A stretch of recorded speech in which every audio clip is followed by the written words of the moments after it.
അപ്പോൾ good morning. ഇന്ന് കുറച്ച് മീനും ചെമ്മീനും കിട്ടിയിട്ടുണ്ട്. ചെമ്മീൻ്റെ ഉള്ളിലുള്ള നാര് പോലെയൊക്കെ ഉള്ളത് ക്ലീൻ ചെയ്യാൻ വെച്ചേക്കുമെന്ന്. അതിൻ്റെ കൂടെ തന്നെ അത് വൃത്തിയാക്കി കഴിഞ്ഞതിന് ശേഷം മീൻ കറി വെക്കാനാണ്. ചൂടായ ചട്ടിയിലോട്ട് വെളിച്ചെണ്ണ ഒഴിച്ചു, കടുകിട്ടു, ഉലുവയിട്ടു.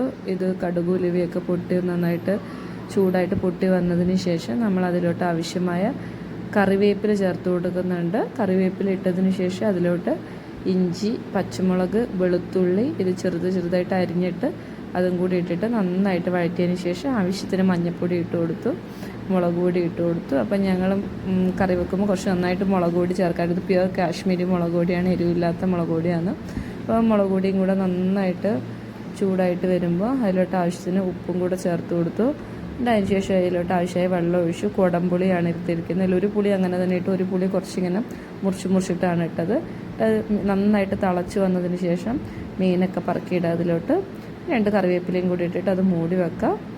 അതിനുശേഷം കുറച്ച് അതിൻ്റെ മീൻ മാറ്റി വെച്ചിട്ടുണ്ടായിരുന്നു. അതിലോട്ട് ഇച്ചിരി ഉപ്പ്, മഞ്ഞൾപ്പൊടി, കുരുമുളക് കൂടി ഒക്കെ ഇട്ടിട്ട് അതിലോട്ട് ഇച്ചിരി വെളിച്ചെണ്ണയും കൂടി ഒഴിച്ചിട്ട് അത് വറക്കാൻ വേണ്ടിയിട്ട് മാറ്റിയെടുത്ത് വെക്കുവാണ്.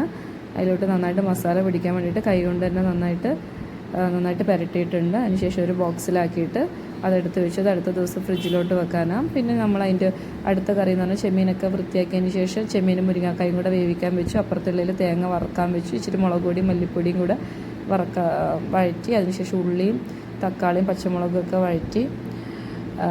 അതിനുശേഷം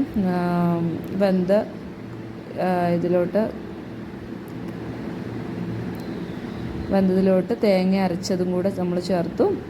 തേങ്ങ വറുത്തരച്ചതാണ്, അതും കൂടെ അതിലോട്ട് ചേർത്തിട്ട് നന്നായിട്ട് ഇളക്കി. അപ്പോൾ അതിൽ മുരിങ്ങാക്കായും ഉള്ളി വഴറ്റിയതും തക്കാളിയും ചെമ്മീനുമാണുള്ളത്. അതിനുശേഷം അത് വെച്ചു. അതിനുശേഷം ഒരു പാനിലോട്ട് പപ്പടം വേണമെന്ന് പറഞ്ഞിട്ട് കൊച്ചു പറഞ്ഞപ്പോൾ ഒരു 2 പപ്പടം വറക്കാൻ വെച്ചാണ്. കുഞ്ഞു പപ്പടം. പക്ഷേ പപ്പടത്തിന് ടേസ്റ്റ് ഉണ്ടായില്ല തീരെ.